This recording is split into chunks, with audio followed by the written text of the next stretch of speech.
wabarakatuh. Bismillahirrahmanirrahim. Alhamdulillahirabbil alamin. Wassalatu wassalamu ala asyrafil anbiya'i wal mursalin sayyidina wa maulana Muhammadin wa ala alihi wa sahbihi ajma'in, amma ba'du. Pemirsa, berjumpa kembali dengan saya Dewi Fitria Mahmud dalam acara Oase Ramadan, program syiar penyuluh agama Islam Kabupaten Pasuruan. Alhamdulillah, tema kali ini kita mengangkat tentang COVID-19 dan sikap hidup kita yang dicintai oleh Allah Subhanahu wa taala. Baik pemirsa, kami telah menghadirkan narasumber kita yaitu Kiai Haji Asmunizain MPDI. Beliau adalah penyuluh agama Islam Kabupaten Pasuruan, sekaligus beliau pengasuh pondok pesantren Minhajut Tulam, dan beliau termasuk juga wakil rois. Assalamualaikum Yai. Waalaikumsalam warahmatullahi wabarakatuh. Yai, pada sore hari ini kita mengangkat tentang COVID-19 dan sikap hidup kita yang dicintai oleh Allah. Mungkin kita bisa mendapatkan wawasan ilmu yang lebih luas lagi dari Kiai. Monggo Yai. Assalamualaikum warahmatullahi wabarakatuh. Waalaikumsalam warahmatullahi wabarakatuh. Bismillah, alhamdulillah, wassalatu wassalamu ala rasulillah wa ala alihi wa sahbihi wa mawala wala haula wala quwata illa billah, amma ba'du.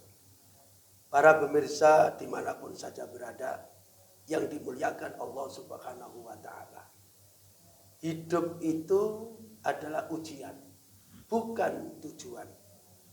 Allah Subhanahu wa ta'ala telah berfirman di dalam surat Al-Mulk ayat 2, alladzi khalaqal mauta wal hayata liyabluwakum ayyukum ahsanu amalah.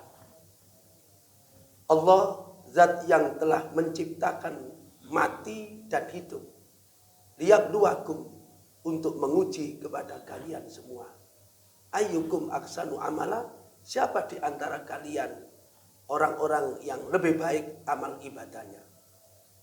Di dalam surat Al-Anbiya ayat 35, Allah Subhanahu wa ta'ala menjelaskan, wa nabluukum bisyarri wal khairi fitnatan wa ilaina turja'un.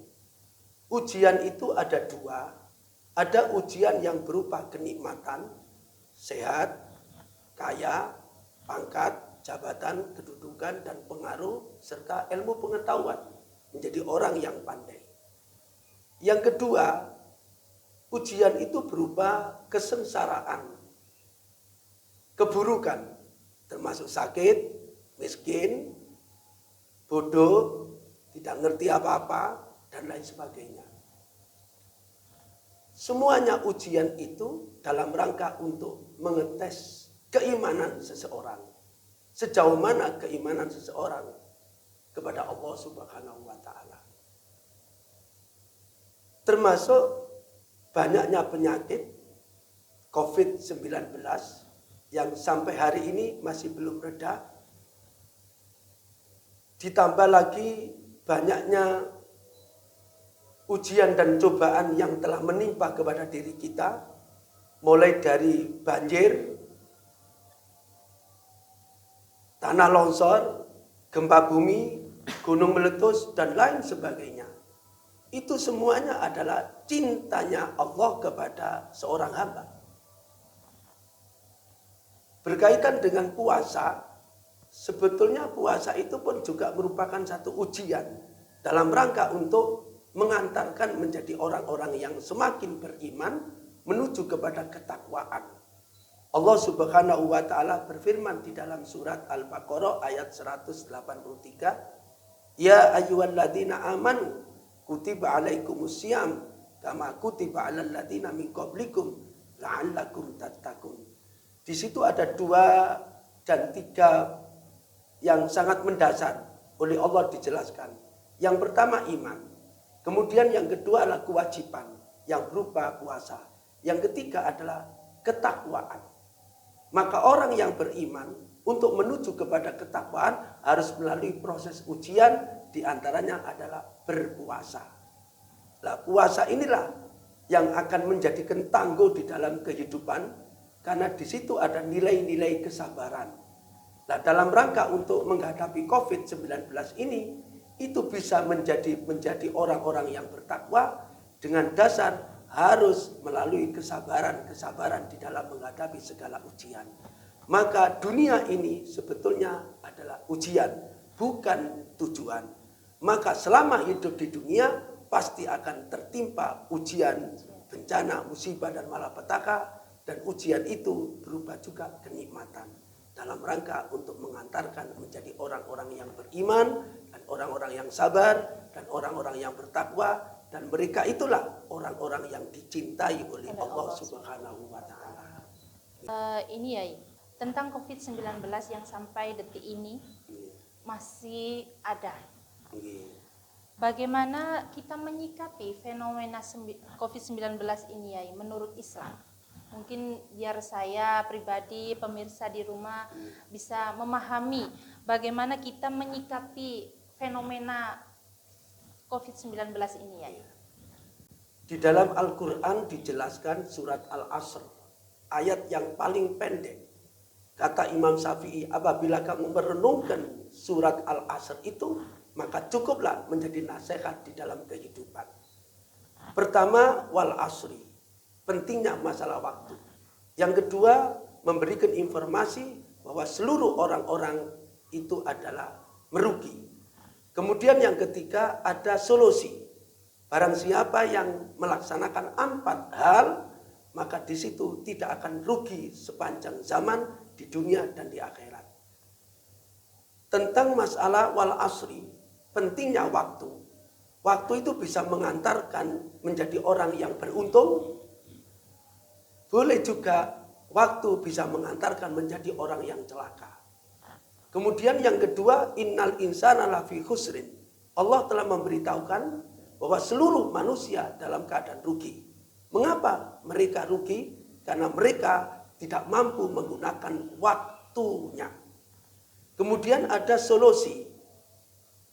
Jika mampu menggunakan waktu yang dipenuhi dengan 4 hal atau 4 amalia itu, maka selamanya tidak akan rugi di dunia dan di akhirat. Yang pertama, alladzina amanu, terus meningkatkan ketakwaan atau keimanan. Yang kedua, wa amilus sholihat, memperbanyak dan semangat melakukan amal kebajikan. Yang ketiga, watawasau bil haqqi, yaitu harus saling memberikan pesan di dalam kebenaran, termasuk adalah selalu mencari ilmu pengetahuan dan wawasan. Kemudian yang keempat, watawasau bis sabr, harus saling berpesan di dalam kesabaran. Lah, sabar inilah sebagai ujung tombak dan benteng daripada segala persoalan. Dengan sabar maka akan bisa meningkat keimanan. Dengan sabar maka bisa akan melakukan kebaikan. Dengan sabar terus menggali ilmu pengetahuan dalam rangka untuk mencari kebenaran. Dan sabar itu segalanya akan bisa terselesaikan. Sebab program-programnya Allah di dunia yang diberikan kepada manusia itu ada 3. Yang pertama, program perintah berupa sholat, zakat, puasa, haji, dan lain sebagainya yang harus dilaksanakan. Kemudian yang kedua adalah larangan. Minuman-minuman keras, berjudi, berzina, dan lain sebagainya. Kemudian yang ketiga adalah takdir, qada, dan qadar. Nah, 3 hal ini harus diterima dengan kesabaran. Sabar melaksanakan perintah-perintahnya Allah sekalipun seberat apapun. Kemudian yang kedua, sabar menjauhi dan meninggalkan larangan-larangannya. Sekalipun kenikmatannya luar biasa, tapi itu merupakan satu larangan, harus sabar menjauhi dan meninggalkan. Kemudian yang ketiga adalah sabar di dalam menghadapi ketentuan-ketentuannya Allah, takdirnya Allah, qadanya Allah, termasuk adalah ujian COVID-19 ini. Ini tidak ada lain, harus sabar di dalam menghadapi segala persoalan. Karena kesabaran itulah yang bisa mengantarkan menjadi orang-orang yang bertakwa. Masya Allah. Untuk pertanyaan selanjutnya ya ini kan kita sudah masuk di bulan Ramadan, tapi kita masih di masa pandemi ya. Bagaimana kita menyikapi ketika kita menghadapi bulan Ramadan ini, tapi masih dalam masa pandemi ya? Bagaimana itu? Puasa itu sebetulnya diperintahkan oleh Allah untuk menjadi orang-orang yang bertakwa. Lah, indikasi daripada orang yang bertakwa dijelaskan di dalam Al-Quran itu setidak-tidaknya ada 4. Yang pertama adalah alladzina yunfikuna fis-sarra'i wad-dharra. Sebagai indikasi daripada orang yang bertakwa harus menginfakkan segala harta bendanya, baik itu dalam keadaan lapang maupun dalam keadaan sempit. Kemudian yang kedua, wal kadhiminal ghaidha, harus mampu mengendalikan amarahnya. Nabi telah bersabda, laisa syadid bisur'ati, bukanlah yang dikatakan orang yang hebat dan kuat adalah orang yang menang di dalam pergulatan. Innamas syadid alladzi yamliku nafsahu indal ghadabi, sesungguhnya orang yang terkuat dan terhebat adalah orang yang mampu mengendalikan nafsu ketika ia marah. Kemudian yang keempat adalah memaafkan kepada siapapun saja yang berbuat salah. Wal afina anin nas. Kemudian yang keempat adalah mendekatkan diri kepada Allah. Walladzina idza fa'alu fahisatan aw dzalamu anfusahum dzakarullah. Dari persoalan ini, karena puasa di bulan suci Ramadan itu sebetulnya menempa kesabaran dalam rangka untuk meningkatkan ketakwaan. Nah, ketakwaan itu di situ tumbuhlah yang namanya kesabaran, kemudian jiwa sosial kebaikan yang berupa yaitu memaafkan kepada orang yang berbuat salah, selalu mendekatkan diri kepada Allah dan selalu peduli kepada sesama. Maka dengan adanya menghadapi COVID-19 ini di bulan suci Ramadan justru meningkatkan keimanan dan ketakwaan dengan melalui kesabaran dan ketabahan. Ya, itu. Pemirsa, dari pemaparan narasumber kita tadi perlu kita garis bawahi atau saya simpulkan bahwa kita hidup di masa pandemi COVID-19 ini bukan karena Allah tidak cinta dan tidak sayang kepada kita. Justru karena ujian yang datang ini adalah bukti cinta Allah kepada kita. Sebelum acara kita akhiri, mungkin ada pesan singkat dari Yai, monggo Yai. Jadi orang mukmin itu sangat mengagumkan karena semua perkara yang datang kepada orang mukmin itu adalah baik. Wa idza asobathu sarra syakara. Apabila ia mendapatkan kenikmatan maka ia bersyukur. Wa idza asobathu dzarra maka fasobaro, apabila ia tertimpa musibah, bencana dan malapetaka termasuk adanya COVID-19, maka ia sabar. Sabar dan syukur itu adalah dua mata sisi uang yang tidak bisa dipisahkan. Sabar itu artinya ia ingat kepada Allah, dan syukur itu pun juga ingat kepada Allah yang telah mendapatkan kenikmatan atau memberikan kenikmatan. Maka sabar dan syukur itu adalah keimanan yang ditopang dengan kedua-duanya itu. Karena iman itu sebetulnya ada dua, iman yaitu syukur dan iman itu adalah sabar. Maka dengan syukur dan sabar dalam segala posisi apapun, maka itu bisa mengantarkan menjadi kesempurnaan daripada orang yang beriman. Kiranya demikian yang dapat saya sampaikan.